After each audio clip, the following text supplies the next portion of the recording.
Good morning, ladies and gentlemen. I'm from Penn State, and I wasn't sure if I could make it for various reasons. And so I decided that I would record my presentation. I will be available for Q&A. So please begin. Good morning, friends. I thank my Penn State colleagues, Jim Brakall and Julio Urbina, as well as Chip Cohen, for inviting me to this symposium. In April 2008, I delivered a lecture at the Maxwell Institute of Mathematical Sciences, which is a consortium of the University of Edinburgh and Heriot-Watt University. That year, the 150th anniversary of the first professorial appointment of James Clerk Maxwell was being celebrated, and I had been asked to connect his electromagnetics research to the present day. And that is how the title for today's talk was born, From Maxwell to Nanotechnology. The roadmap for my talk today has 4 stops. I shall commence with an introduction to the seminal contribution of Maxwell to electromagnetics. Then I shall discuss some features of nanotechnology. The third stop is the hot topic of metamaterials, which began in the year 2000. Finally, I shall present sculpture thin films as examples of nano-engineered metamaterials. My aim is to show that an innovation of Maxwell was an acorn that engendered many mighty oaks in the forest of knowledge. A few years ago, I read a travelogue in which Professor John Henry of the University of Edinburgh took the reader on a tour of Edinburgh landmarks associated with prominent physicists. What a wonderful lineup of scientific contributors that city has.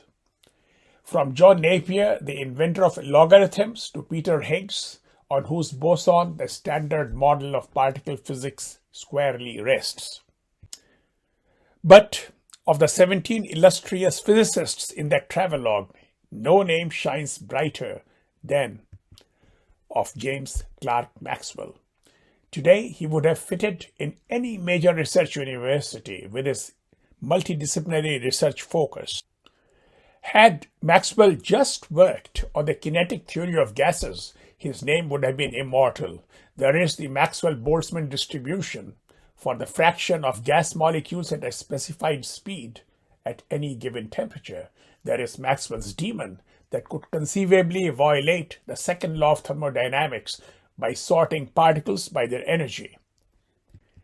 Had Maxwell just worked on the dynamics of celestial rigid bodies, his name would have been in college-level textbooks for centuries.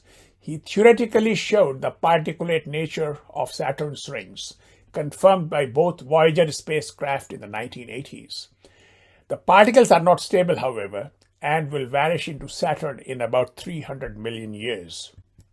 Had Maxwell just been content to produce the first true color image, not a photograph, his name would not have been forgotten. He made 3 images of a tartan ribbon with red, green, and blue filters in front of the camera lens. And then he overlaid all 3 to produce a color image of the tartan bow. All 3 were remarkable accomplishments, but it is what he did in a 3-year period from 1858 to 1861 that made him rank with Newton and Einstein. In 1858, 4 equations about electric and magnetic fields were known: the Gauss equation, the Faraday equation, the Coulomb equation, and the Ampere equation. The equations of Gauss and Faraday are sourceless equations. The equations of Coulomb and Ampere have sources: the charge density and the current density. The 4 equations are interconnected, but in 1858, they did not form a single entity. Maxwell's innovation was the addition of a term to the Ampere equation. Today, we call it the displacement current term. How did he arrive at that term? Well, consider a time-varying current flowing in a closed circuit containing a voltage source, a wire, and a capacitor. Now apply Ampere's circuital rule to surface S1 with rim P. S1 is a flat surface. You will get the integral of H dot dl on P to equal the current crossing the surface S1, which is I. Now apply Ampere's circuital rule to surface S2 with rim P. S2 is a cupped surface passing between the plates of the capacitor. You will get the integral of H dot dl on P to equal the current crossing the surface S2. That is 0. The two right sides are different, which violates Stokes' theorem. Maxwell therefore created the idea of a displacement current in the capacitor, and that had to be equal to the current in the wire. The discrepancy vanished, electricity and magnetism were united, and electromagnetics was born. These four equations are now the foundations of numerous modern technologies, from communications to medical diagnostics to materials processing to computing. Between F equals ma and E equals mc squared, their stature is iconic, as attested to by tattoos and t-shirts. Maxwell published a lucid 2-volume textbook on electromagnetics in 1873. A copy once owned by another great physicist, Ernst Mach, is now at the Carnegie Mellon University Library. The first edition probably costs a few $1,000s today, but you can buy a reprint of the third edition from 1891 for just a few dollars. Could Maxwell have foreseen the emergence of nanotechnology? Well, he was a continuum theorist. His equations apply to vacuum and bulk matter. There was no concept of discrete elementary entities such as the atom in his equations, much less the electron and the proton. Though he did initiate the idea of molecular vortexes to explain lines of magnetic force. Two major developments took place after the postulation of the electron. In the first, the Maxwell equations were reformulated by Hendrik Lorentz and Oliver Heaviside for a microscopic perspective in which there are only two fields, lowercase e and lowercase b. Both sources and matter are represented by distributions of point charges q sub l with velocity v sub l at time-dependent positions r sub l. A spatiotemporal averaging of the fields and sources then brought back the form Maxwell had created, but only the form, not the meaning. The second major development was field quantization. For example, the electric field inside a cube of side L would be expressed as a 4-dimensional sum, in which the wave vector is quantized and the operators A and A dagger obey the boson commutation relations, and similarly for the field lowercase b. Nanotechnology became recognizable only during the 1980s, and its emergence has boosted the popularity of the Maxwell equations so much that for a scientist in any discipline to confess ignorance of the existence of these equations would amount to an admission of illiteracy. Article 314 of Maxwell's treatise contains a hint of nanotechnology. On these 2 pages, he predicted the effective properties of an ensemble of electrically small spheres, which nanospheres are. That Maxwell would have done so is not surprising. His guru was Michael Faraday, who in his 1857 Bakerian lecture had ruminated on the red color of glass containing very fine gold particles, today's nanoparticles. Ruby glass, of course, had been known for centuries. Gold nanoparticles in glass create the vivid red color on transmission. View colloidal gold at 90 degrees to the illuminating light and you will see other colors too. Nanotechnology is concerned with atomic, molecular, and macromolecular phenomena that occur at the nanoscale. The nanoscale is defined in our country as follows. At least one of three spatial dimensions must have a characteristic length scale between 1 and 100 nanometers. The British definition goes lower to 0.2 nanometers. At these length scales, bulk matter, like tables, chairs, everything in this room that you can see, these things don't exist. Instead, clusters of atoms and molecules do. The cluster properties are very different from those of bulk matter. The cluster properties are also very different from those of solitary molecules. As such, semi-classical theories are needed to interpret phenomena at the nanoscale. How small is 1 nanometer? As Gizmo complains to Miss Buxley in this cartoon, it is too small to see by the naked eye. Well, Gizmo would need a high-power electron microscope to find a needle of length 1 nanometer. A few years ago, I accompanied my wife to a nutrition supplement store. While waiting for her to buy vitamin C tablets, I picked up a promotional book on a chemical supplement for building up muscles. Guess how did the book promote the product? By the slogan, "Experience the power of nanoparticulation." In Malaysia, I found nano candy. In Italy, one can get a little drunk on Vino Blanco Nano. Nano vodka from Belarus is stronger. In short, nanotechnology today is pervasive and ubiquitous, which makes it difficult to estimate a dollar figure for the nanotech economy. One estimate I found of the global nanotech market is $42.2 billion in 2020, with a fourth in the United States.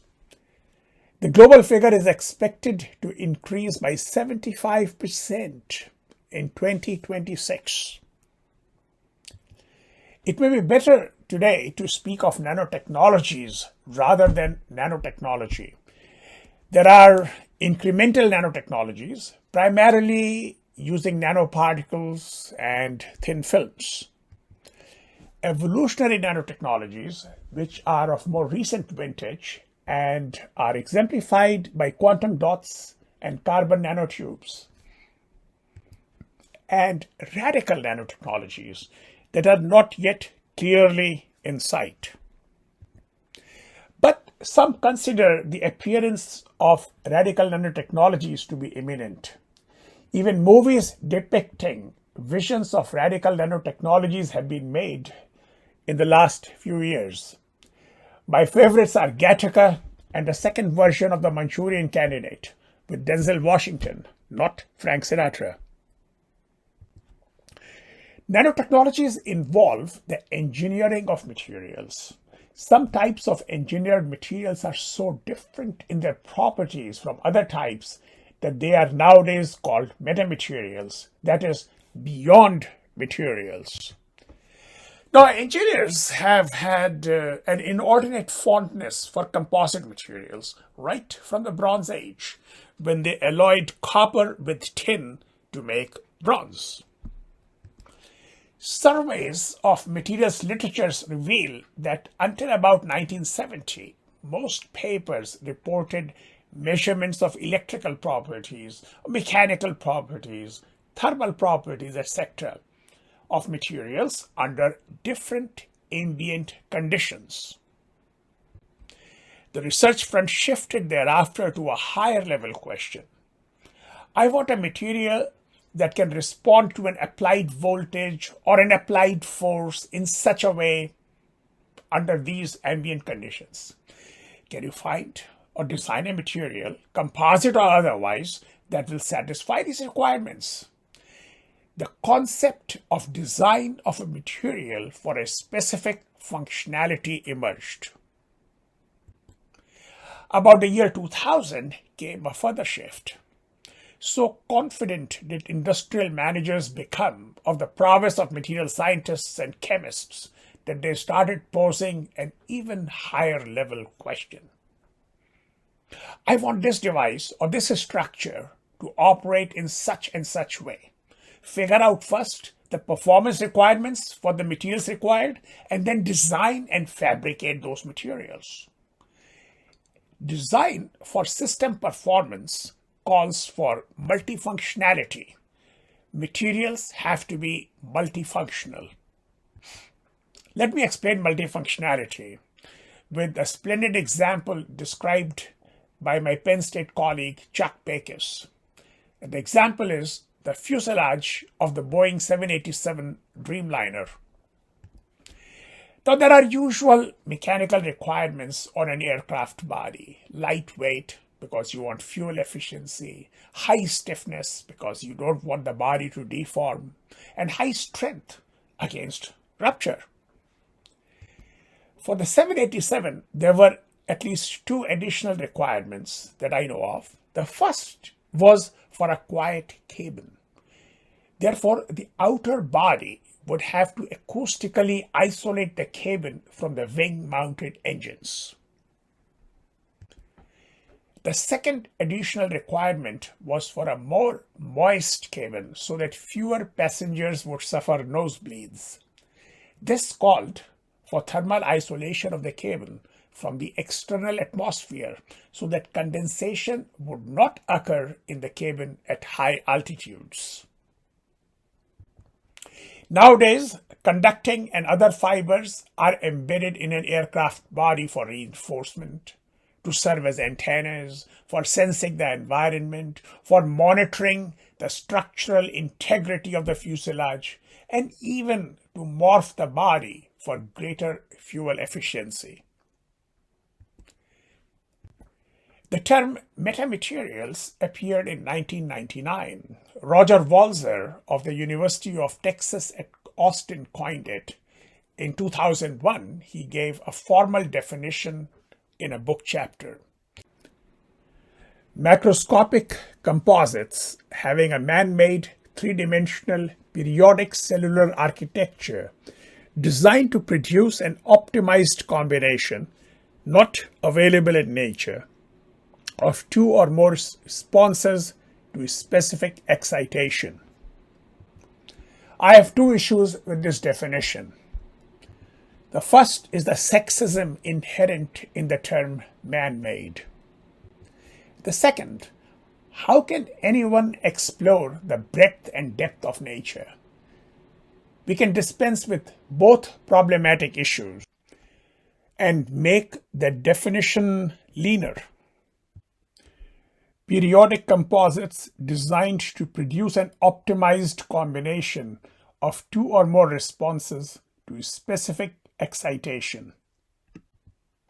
So we focus on three attributes of metamaterials: subwavelength scale non-homogeneity, periodicity, and multifunctionality.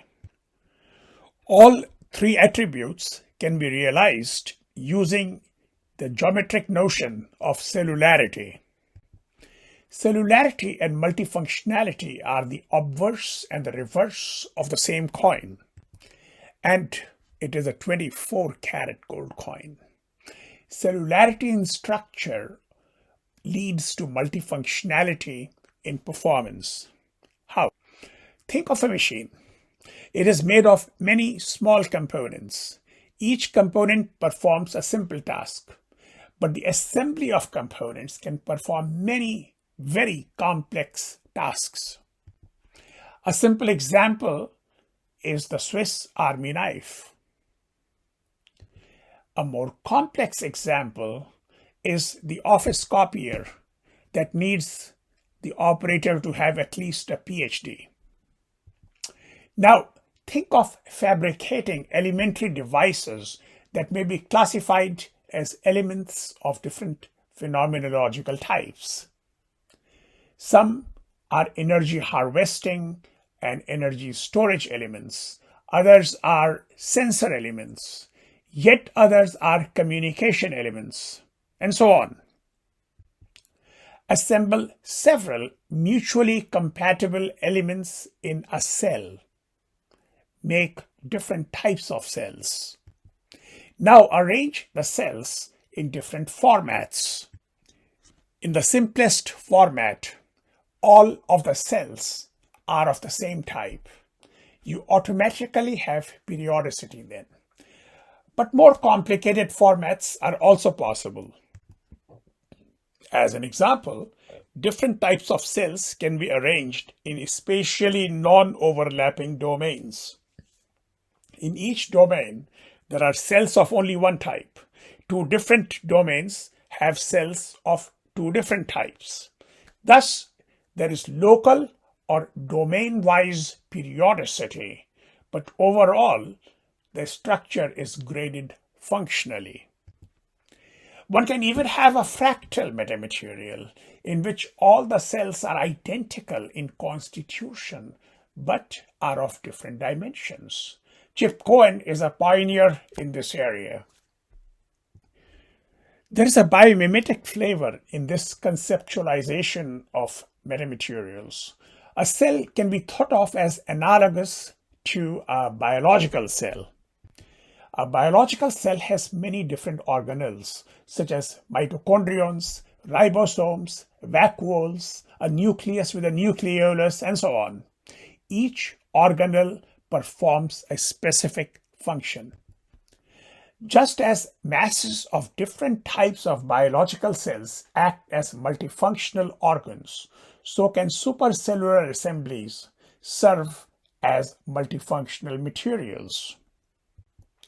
This vision in electromagnetics is being realized through metasurfaces. A metasurface is a biperiodic arrangement of a planar element on a surface. This repeating element is called a metaatom.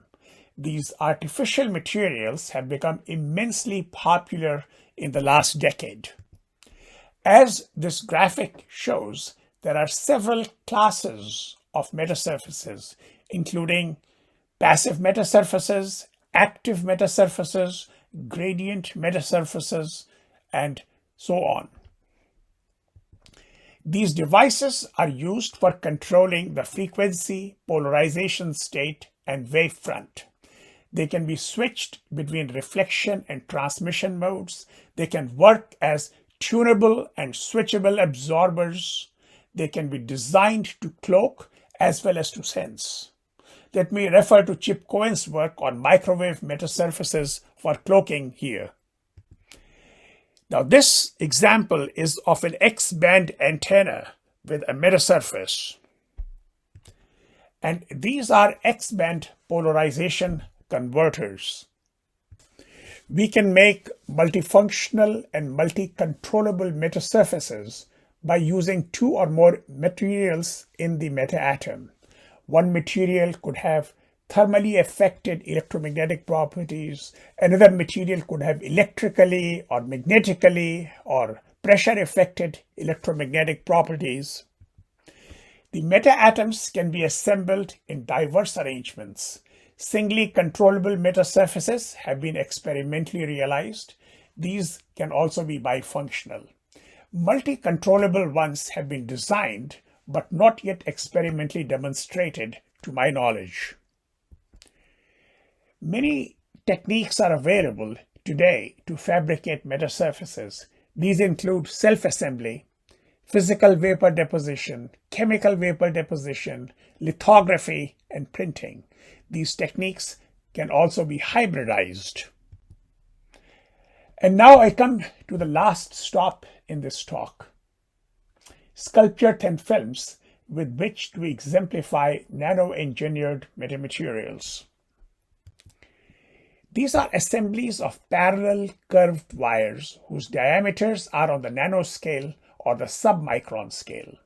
The shapes of the nanowires is controllable with the stipulation that the nanowires must grow away from a substrate. Here you see scanning electron microscope images of some sculpture thin films. The shaped nanowire morphology is clearly evident therein. On the left, you see a sculpture thin film which is made of nanowires that seem to be shaped like chicken bones.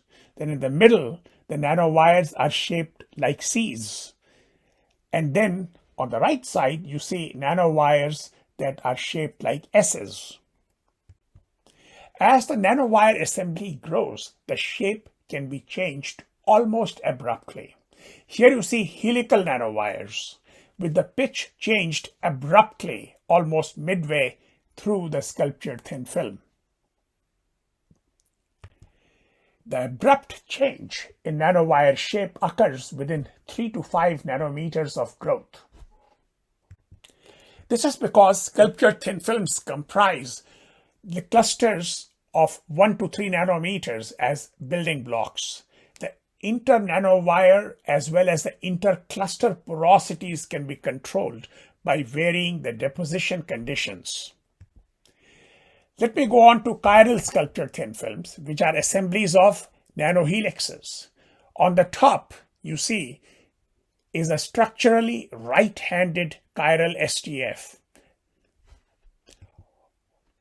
On the bottom is a structurally left-handed chiral sculptured thin film.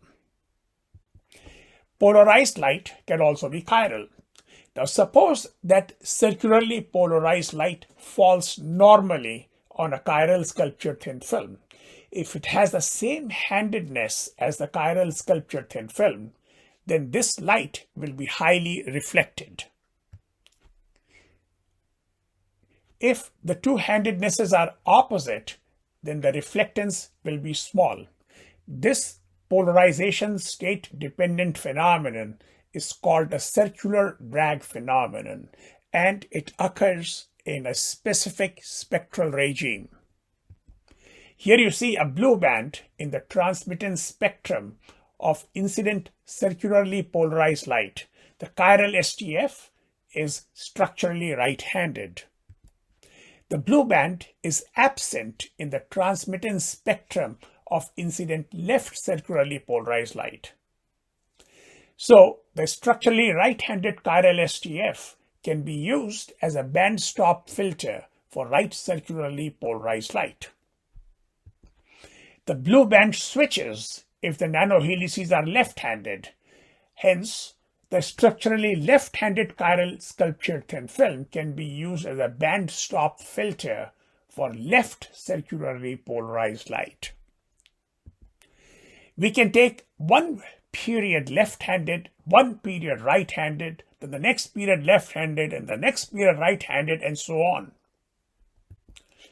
We can now make band stop filters that are independent of the polarization state of the incident light, as you can see by the blue bands, by the very dark blue bands in all 4 of these transmittance spectrums.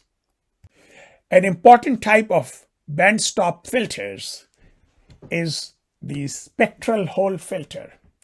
If the center of a chiral sculptured thin film has a 90-degree twist in it, it becomes a spectral hole filter. The Bragg regime is around 50 to 100 nanometers wide, but the spectral hole is around 10 nanometers wide. The spectral hole is a very sharp feature in the spectrum. Now, sculptured thin films are porous. If the void regions of a chiral sculptured thin film with a twist discontinuity, if these are infiltrated with a fluid, the spectral hole will shift. Thus, the device can be used as a fluid concentration sensor. Here you see spectrums for sensing water vapor as the vapor density changes with time. Now, using the Maxwell equations, we can predict the optical properties of a sculptured thin film from a nanoscale model. Then we can use the Maxwell equations again to determine how much of light of a certain color and polarization state will be reflected, transmitted, or absorbed by a sculptured thin film. Hence, all optical experiments can be matched well against theoretical explanations and predictions, but I am not going to show more equations today. A recent development towards multifunctional sculptured thin films is the fabrication of these materials made of parylene C, a polymer approved for human implants by the Food and Drug Administration. My students have used a physico-chemical evaporation method to produce a chiral sculptured thin film with a period of about 20 micrometers. This can serve as a band-stop filter for circularly polarized electromagnetic waves at about 15 terahertz frequency. The same film can serve as a band-stop filter for circularly polarized waves at 3 gigahertz frequencies, but these waves are not electromagnetic. They are elastodynamic. They are shear waves. So two functionalities, terahertz and ultrasonic, can come out of exactly the same thin film. But that is not all. One of my students evaluated these thin films as interlayer dielectrics for flexible electronics. Then the material can withstand repeated mechanical and electrical loading and unloading. After impregnation with quantum dots, these films can emit visible or ultraviolet light, according to theory. But that is not all either. These films could also function as superhydrophobic impedance matching buffers for photovoltaic solar cells to thereby increase the efficiency. One of my students showed that these films can also function as tissue culture substrates, as well as coatings for either promoting or inhibiting attachments of specific proteins to certain substrates. So just one film can have terahertz, ultrasonic, nanophotonic, electronic, photovoltaic, and biomedical applications.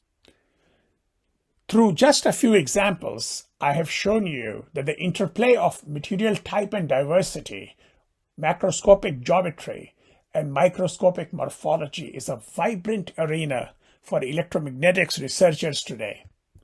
Applications of the Maxwell equations are ever expanding in this era of nanotechnology, metamaterials, 5G and 6G, information technology, neural engineering, etc. I wish that I were 25 years old again. The innovation of James Clerk Maxwell, the displacement current term, was thus an acorn that has engendered many mighty oaks in the forest of knowledge. Yet, neither Scotland nor the United Kingdom has done much to perpetuate the memory of Maxwell. Ignorance of this fine scientist is widespread in Scotland. In March 1995, I was at the University of Glasgow to deliver a lecture. I thought of buying an 1881 biography of Maxwell written by Lewis Campbell and William Garnett, if I could afford the price. Colleagues in the mathematics department of the university directed me to a second-hand bookstore on Great Western Road, past the River Kelvin. I inquired of the salesman if he had a biography of Maxwell. He replied, "Maxwell who?"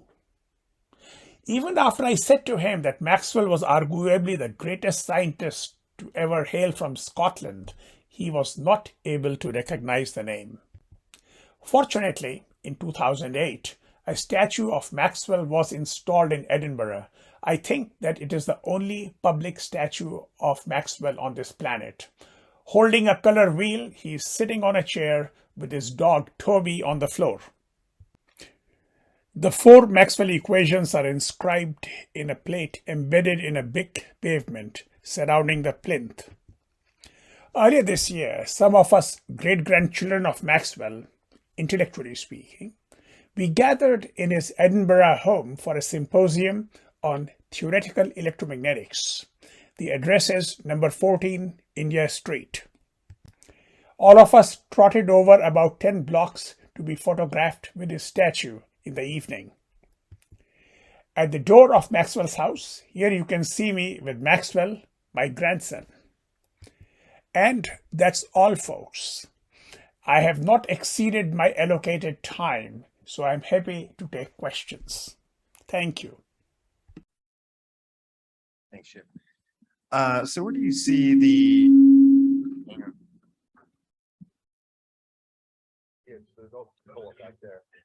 I think it's because I'm pointing there. Yeah. So my question is with metamaterials being a potential passband filter, do you see this being a use case in space travel? Potential biofilm for X-ray radiation, exposure to ion radiation. Metamaterials playing a part of that is likely alternative to human space travel. Where would that fit into that? Well, see, metamaterials are essentially two-dimensional structures. So their weight isn't high, or the area, the volume they occupy is not high. Okay, the volume that they occupy is not high. Okay, so they certainly can be spaceborne. That I don't think is an issue. You can, in each meta atom, you can put pads or inserts that are responsive to certain stimuli. So I, of course, gave examples of electrical stimulation or magnetic stimulation. Okay, but they can also be pads that can absorb certain kinds of molecules. So they can become chemical sensors and then respond accordingly. So that's a possibility. They can absorb neutrons. Okay, they can absorb other kinds of cosmic rays. So they can be used for scintillation detection. So there are multiple possibilities. So in the circular Bragg theory,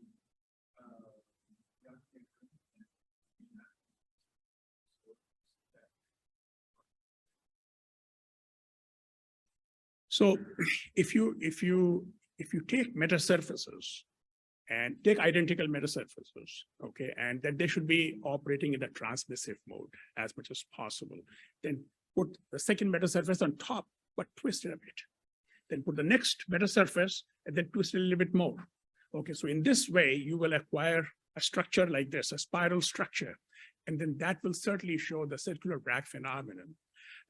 This was shown in the liquid crystals literature about 1920s, experimentally even earlier, but it was not understood what it was then, okay? But in 1971, there was a guy named Gerritsen, Yamaguchi and Gerritsen. They actually made these, we will call them metasurfaces today, okay? They actually made them, and then they stacked them in a spiral fashion. And I think at about 10 megahertz frequency, they measured, they got a circular Bragg phenomenon. So the circular Bragg, see, one thing which many people don't realize is that Maxwell's equations are scale independent. Okay, so you can always change the scale, okay, and move to a different spectral regime. The problem is that materials properties are frequency dependent. So when you change the scale, you move to a different spectral regime, and now you may have to use a different material. Or you may have to use the same material if that's what is needed. But you have to change dimensions. Yeah. Changing the resonance, yes. Yes. Thank you. I think we have time for one more question. Akhlesh, you might need to move the mic a little closer here. Speak. Is there a second question? Yes. I hope the microphone is working. If not, have us do that. It's going to be very basic. Can these materials be used to stop gamma rays or plasma rays? Short answer is yes. I think you can use, if I remember correctly, one of my colleagues at Fisk University, Arnold Berger, specializes in these kinds of materials. And I wish I could tell you the names of those materials, but they are rather long, I don't remember, okay? But again, you use inserts of these materials inside the meta atoms. And it depends on what frequency range you're looking at. If you're looking at terahertz, which is what you are probably looking there, okay? In that case, the dimensions are large enough. You really don't even need sophisticated nanotechnology equipment. You can do with ordinary lithography that is commonplace. You can do screen printing, actually. That's simple.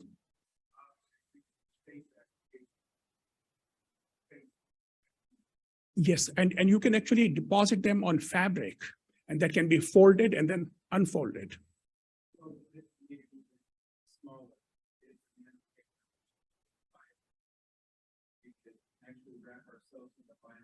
You certainly can do that.